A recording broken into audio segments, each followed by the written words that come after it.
Hello, friends and neighbors. Happy Friday to you.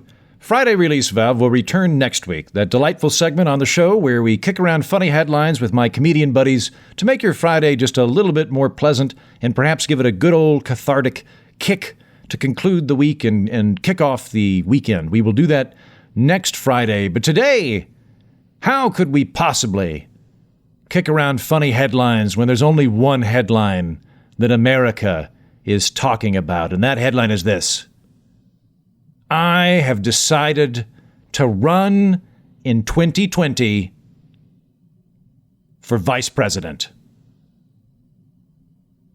on the Whig Party ticket.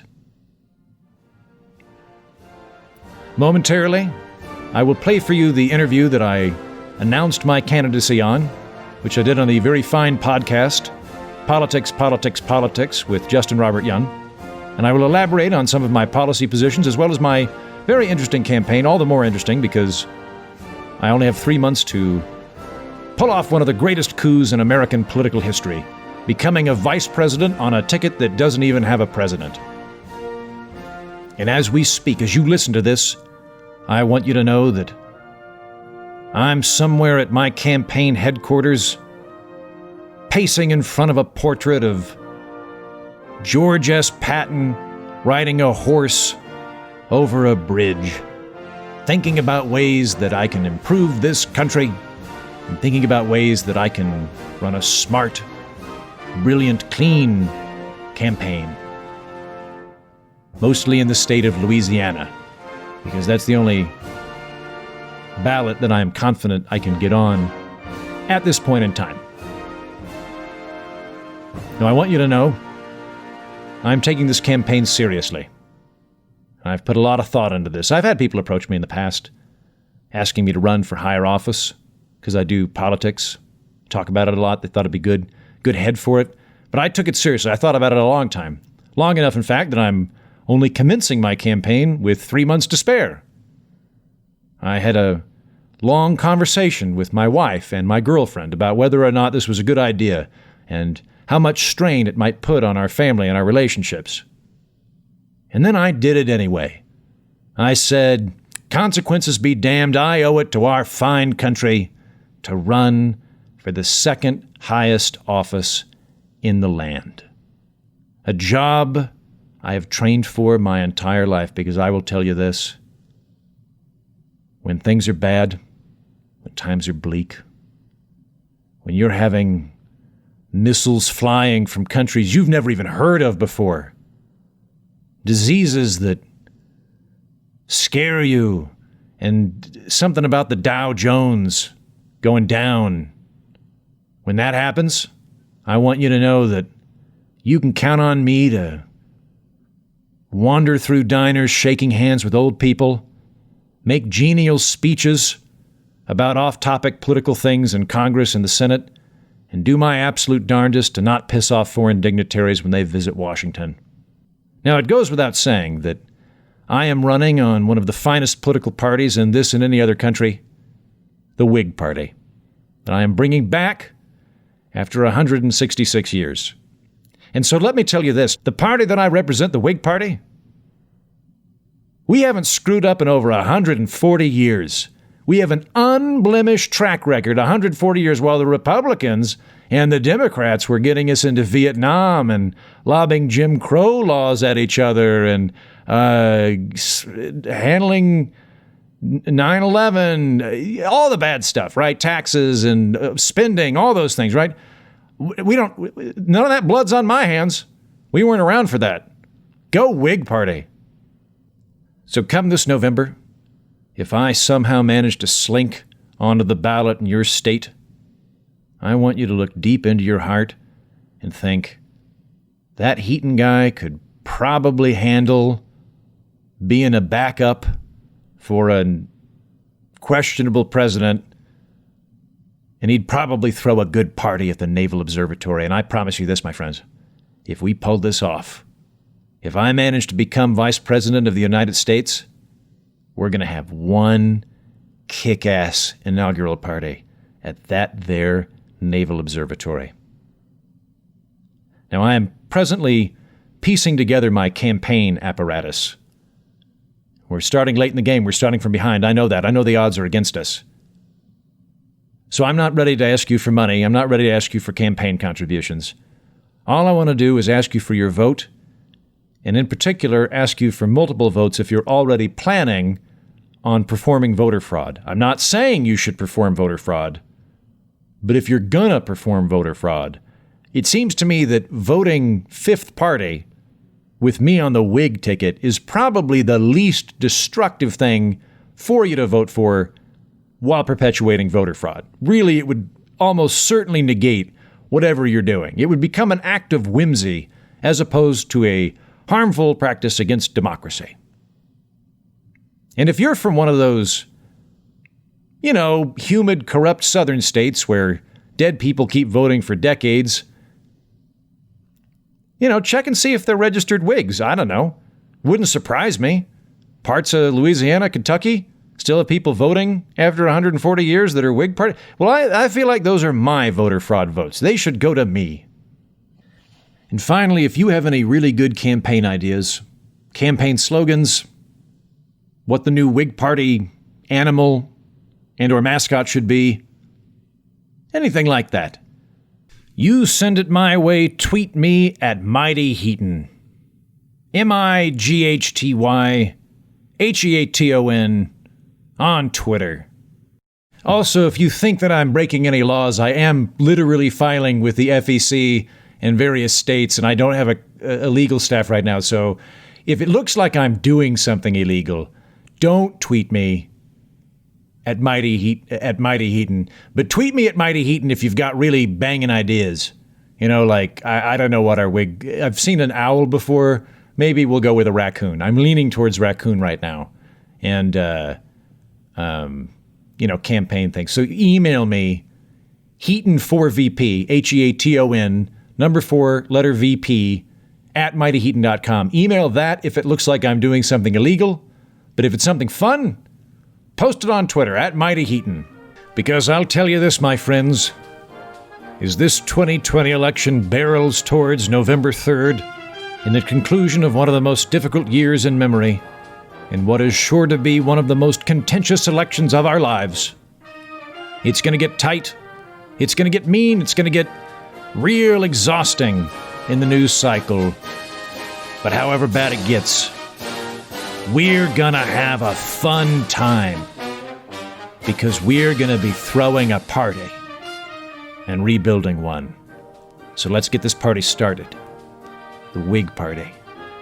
Enjoy your Friday, my friends, because we have a long road to go.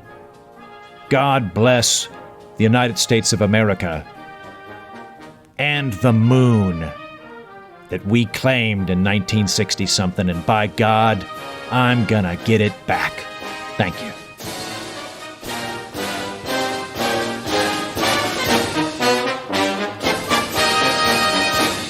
Friends, we are here for a momentous occasion. Rarely do we break news on PX3, and yet we are going to here. And so I would like to welcome our longtime friend, the host of the Political Orphanage, Andrew Heaton. Welcome, sir. Hello, Justin. Pleasure to be back. Thank you for having me. I didn't realize how much I wanted to have this moment, but the awkward question of, so you have something to announce, when both of us know what you have to announce is what I'm going to say. So I've heard that you have something to announce. I do, Justin. There's been a lot of talk about running for president, third party, and that was recently exacerbated by the fact that Kanye West decided to run for president and is, in fact, now registered on the ballot in my home state. A lot of people were worked up about that. A lot of people were approaching me saying, we really want you to be a part of the 2020 conversation. And I thought about it very hard, and I am not running for president, but I am running for vice president. Oh, my God. I am reconstituting the Whig Party, and I am running for vice president on it. We're not fielding a presidential candidate this year because you'd have to be crazy to run for president. and if by some fluke you win, you have to do a lot of work. I don't want to do that. So I'm the top of the ticket. I'm just running for vice president, and really looking forward to contributing to that. I don't think Joe Biden has picked a vice presidential running mate yet, so I'm kind of hoping that I might be able to slide into that. Same with Kanye. I'd be happy to do both, and I'll run on the Whig Party regardless. Gotcha. So you will stay true to the Whig Party platform. Now, it's been a minute for America in their relationship to the Whig Party. Can you describe the Whig Party platform for us? Sure. So the Whig Party has been on an interregnum for about 166 years. We decided to take a break. Okay. And you just kind of do some serious thinking. The old Whig platform, I think, had a lot to do with like tariffs and industry. I don't know. The new platform, I'm working out the details right now. Sure. But, just a few of the ideas I have. One, I want to move the borders of the United States north by about 50 miles on both ends. To get rid of the hot, humid places and absorb parts of Canada. So I'm looking to do that. I'm working on, I know that Joe Biden unveiled his environmental program a few months ago. I've been talking to my campaign consultants, and I think my own plan is rather than being environmentalist or pro-industry or whatever, I'm just going to pick allied and enemy biomes and allied and enemy species. So forests are a good biome. Deserts are stupid. We're going to get rid of them. We're going to plant trees. Dogs and chimps, allied species. Hornets, wasps, enemy species. Gone. So now you've defined if you are for forests, yes, then you should be on the Whig Party platform, and you should be voting for Andrew Heaton for vice president. If you are for deserts, then not so much. Just know that Heaton's coming for you. Yeah. I'm very much in favor of that. Yeah, and I said, just rather than trying to build a wall around Mexico, just move the border.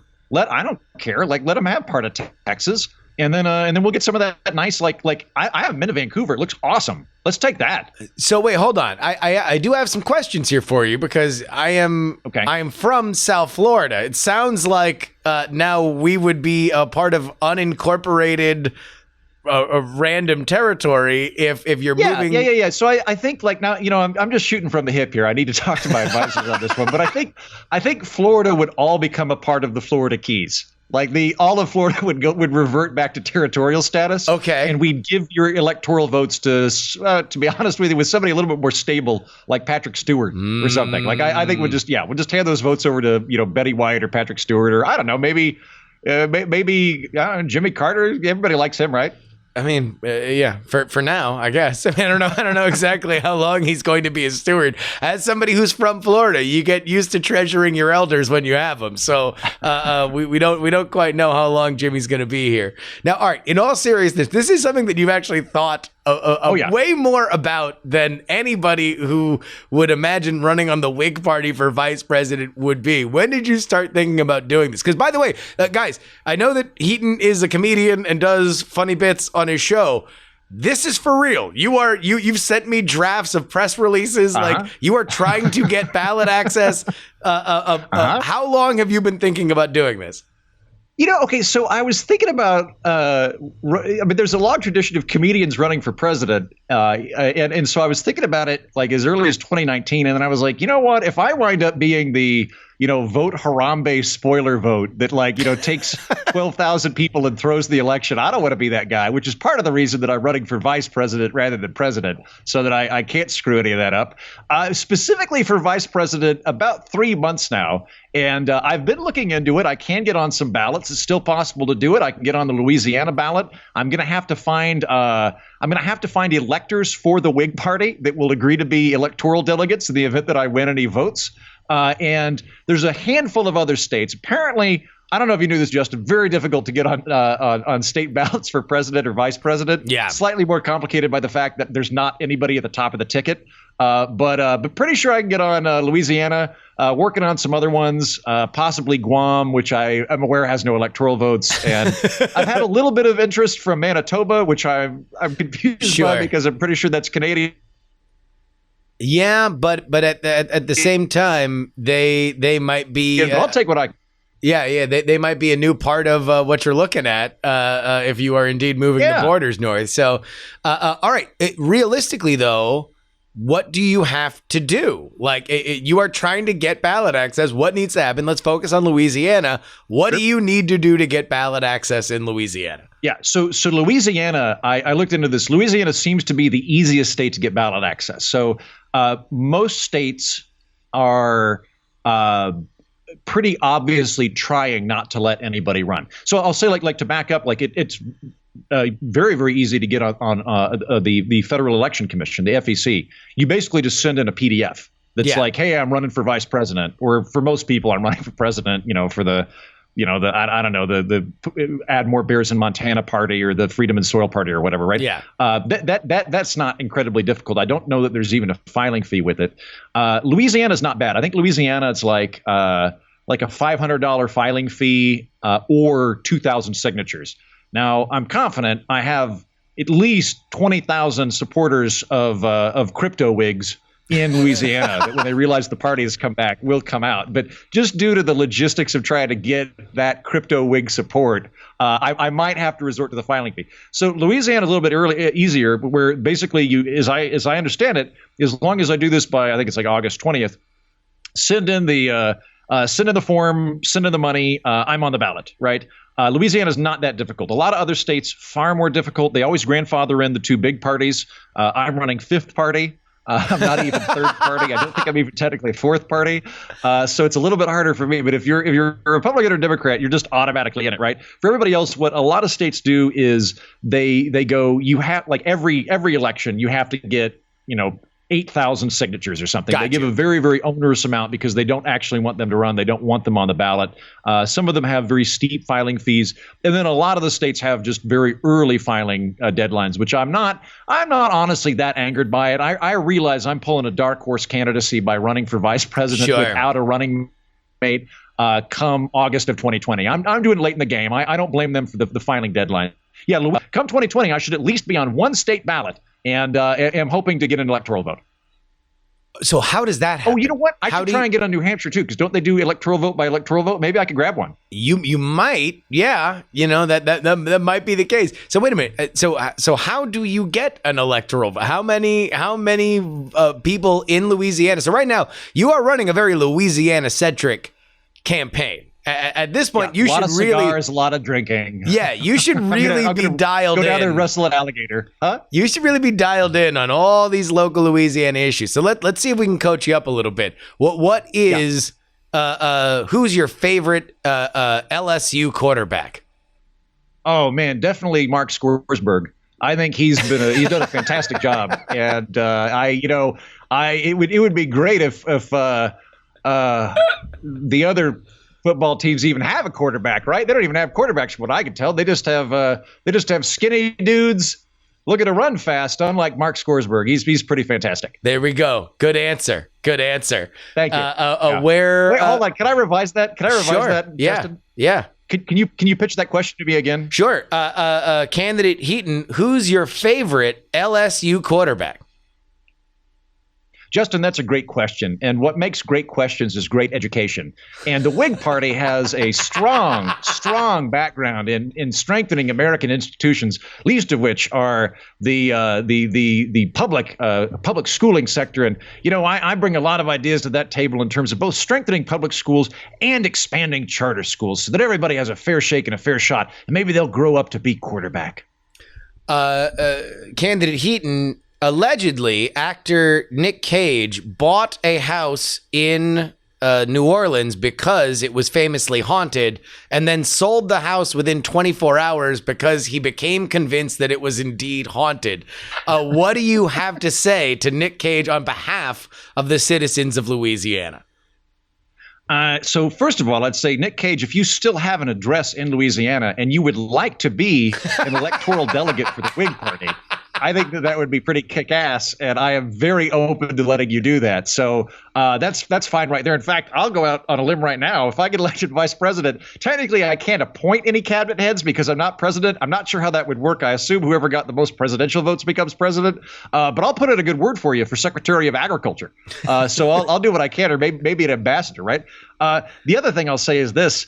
I'm not huge on regulation, but I'll say right now, I'll tell all of your listeners and Nick Cage, I will firmly be on the side of regulating ghosts to proper areas. We will pass legislation, sweeping national legislation that says where ghosts are zoned and where they're improperly zoned, and where there's designated poltergeist areas, and also probably even designated time. How like fraternities. They're like, hey, you can be loud up till 10 p.m. We're going to do that with ghosts, damn it. And we're going to make a change. You want to know what? But also, I want to tell you this. For all the ghosts listening, we believe in ghost education in the Wig Party. If you're trying to, get forward in the ghost afterlife, well, boy, howdy, there's a lot of burned down colleges from the Civil War that we're willing to pump ectoplasm into. And I think you should probably convince people to do voter fraud, since you might well be on the rolls in Louisiana, and come vote for me. That might be my new electoral strategy in Louisiana. Solving problems that have literally haunted America for its entire existence. Andrew Heaton for vice president. I feel like we're already rolling here. Yep.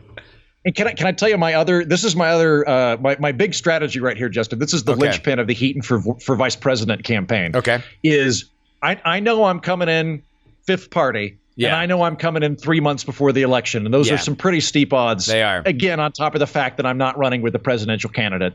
I realize the odds are stacked against me, and that means thinking outside the box. And so rather than focusing on sheer bulk of voters like these factory line industrialized candidates, what I'm going to do is focus on getting endorsements from all the living former vice presidents. Joe Biden, Mike Pence probably won't because he's currently vice president, but Joe Biden's a former vice president. Yeah. Dan Quayle, I think, is a real strong possibility that he'd support me over Pence. If Mondale is alive, I'm going to drive out to Minnesota, see if I can't talk to him and get that VP nomination. and Biden's not even running for vice president, so it's no skin off his nose. He really ought to be gentlemanly and just toss it to me. I think that's a very realistic aim.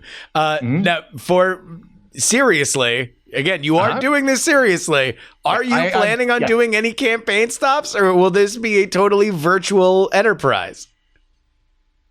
I'm not sure yet. I mean, it'll depend partly on how many states I'm able to get on the ballot for. Like, if it's just Louisiana, sure, why not? Let's go down to New Orleans and do a Whig Party convention down there. New Orleans is pretty fun, and I see it's hot and humid, so maybe it'll kill COVID. I don't know how that works. We'll definitely have masks and whatnot, but if I could, normally outside of a pandemic, I would definitely use this as an excuse to travel around the country and hang out and shake hands and meet people. But I'll probably at least do some stuff. There'll be something. There will be some kind of physical event, even if it's just in your the yard of your parents' home where you're staying currently in Oklahoma.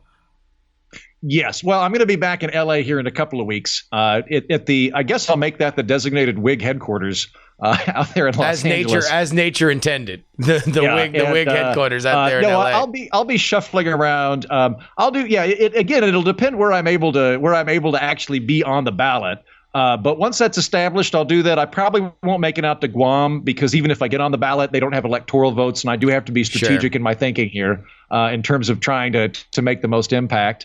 And then for other states, what I might do is see if I can't run for mayor simultaneously. And if I'm not on a ballot in your state and you're one of those cities that elects like dogs or toddlers, I'm happy to wage a relentless negative ad campaign against them in hopes that I can steal that away from them. Well, look, when it comes to Guam, I mean, the Whig Party's been gone for 160 years, so obviously you guys are used to playing the long game. Who's to say that November has to really even be any kind of deadline for you? Like, this can just be kind of a rolling campaign. You can still show up in Guam in December. I'm sure it's lovely.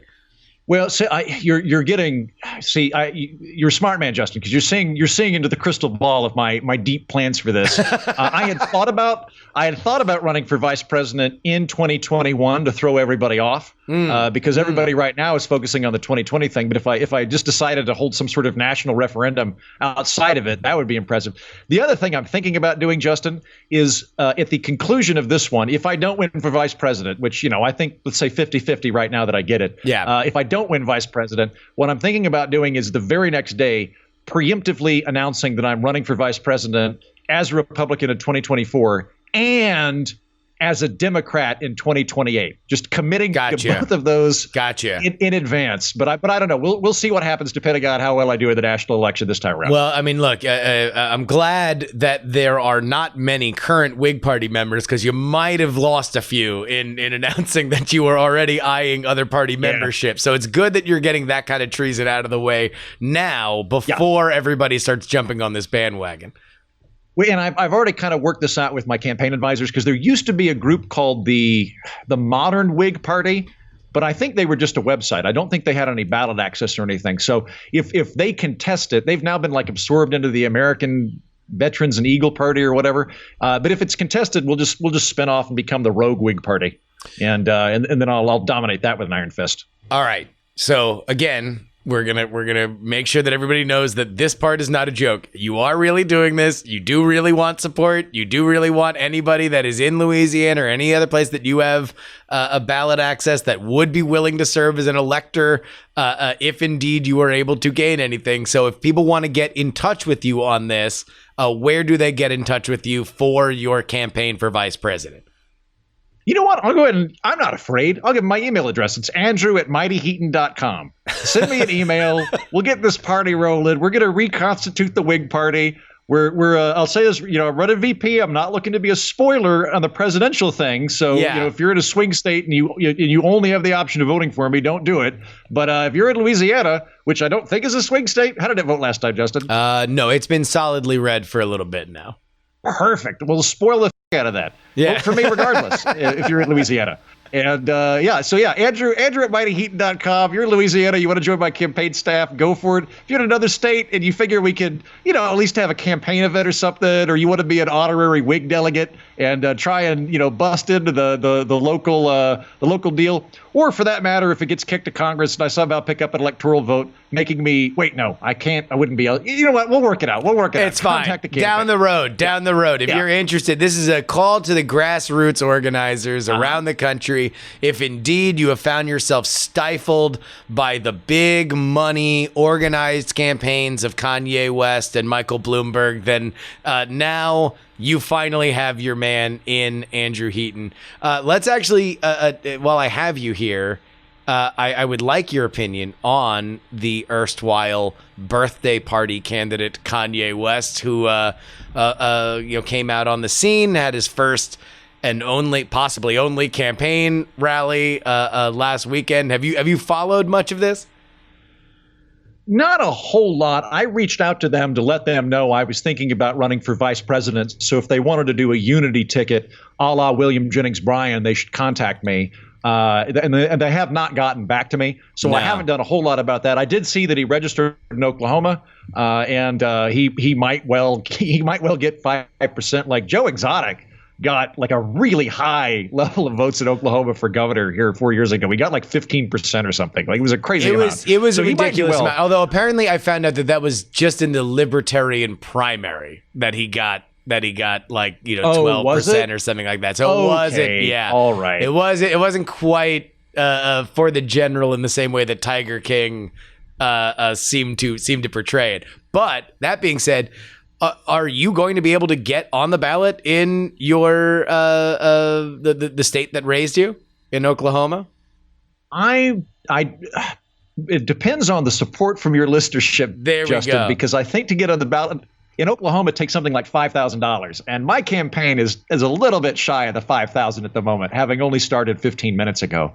So that one's going to be a little bit harder to do. I'm looking to get on ballots that take less than $1,000, and so Oklahoma is a little bit high shelf for old Heaton here. Now, I'd say something that would be real gentlemanly of Kanye West would be if he wanted to fund my vice presidential campaign. Kind of like when you're in high school and you're running for president of the student body, but you don't vote for yourself because that would be kind of crass. Sure. I think it's the same deal, supporting candidates and other parties. It'd be, if Mike Pence wanted to endorse me, I think that would be very telling of him being a gentleman, even though he's running for vice president. As far as Kanye West goes, I don't know. I have one of two minds, Justin. I haven't followed it super closely. I mean, my guess is that he got high and wanted publicity, just kind of in general. It was just like, this would be fun. I want some attention, right? That's my main guess, is that he didn't really orchestrated. Secondary guess, Yeah. if he wanted to throw the election to Trump, like if he's deep down a MAGA guy and he wanted to like actually run in swing states and like run as a third party candidate, as a very popular dude that gets a lot of media attention and happens to be African American, I think he could actually do quite a lot of damage to the Biden campaign. So I there's a little bit of a conspiratorial edge to me on him. As a longtime Kanye watcher, I will say that while he's a very creative and undeniably charismatic figure that people can't turn away from, he does not quite seem to me to be the guy that has the 4D chess kind of philosophy of like, here's how I will swing. Yeah, I will swing the election. That being said, you're more on the he got high and thought it would be a fun thing to get like not enough people were talking about him that particular weekend. You have to listen. There's like the hour tape of his only campaign rally is unlike any presidential campaign rally you have ever heard in your life. And I've heard boring politicians. I've heard weird politicians. It's very, very strange to hear somebody that is obviously an undeniable stage presence like Kanye West say things like, well, you know, I got addicted to Percocets after I started getting plastic surgery. And my favorite thing to do when I was high on Percocets was driving around my Calabasas neighborhood. Also, I became pro-life when I wanted my then girlfriend, now wife, Kim Kardashian, to abort our child. Wow. And then I realized that I was trying to kill my own daughter, and my mom defended me from my own dad who wanted to abort me, and then he starts crying on stage. It is if you watch a lot of this stuff and you're in political media, you have to watch a lot of extraordinarily repetitive, extraordinarily boring political rhetoric. This sounds like Kanye West's id took some steroids and ran for president. I mean, that is the only part of this operating. And that's something that I know you will appreciate because you are very aware of the political spectrum, and you know how far these things kind of, although I guess they are technically libertarian philosophies, but he has one moment where he's like, everybody in prison for marijuana gets out day one. Like, that's it. That's my promise. Also, and that's a very progressive idea now. Similarly, leads the crowd in a chant of guns don't kill people, people kill people. So like a literal NRA call and response. I was about to say he could have run for president as a libertarian. He might well have stormed the well-esteemed Joe Jensen had he got his act together about 6 months ago. I'm saying if you know, some of the Republican retreads are charismatic enough to capture the libertarian ballot access, certainly Kanye would have been able to if he had put his mind to it. Although I don't think that his political philosophy can be contained with any one particular platform.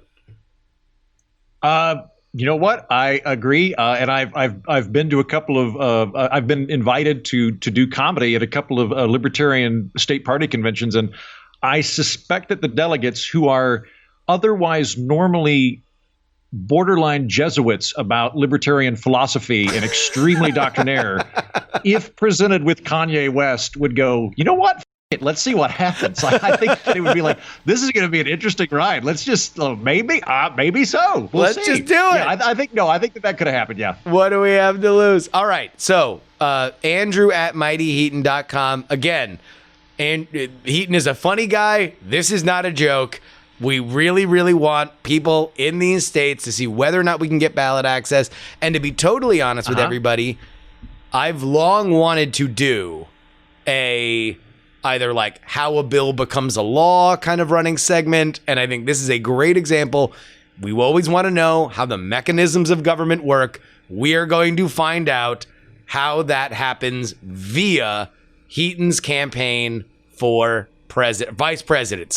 Heaton's campaign for vice president that begins today here on the PX3 program.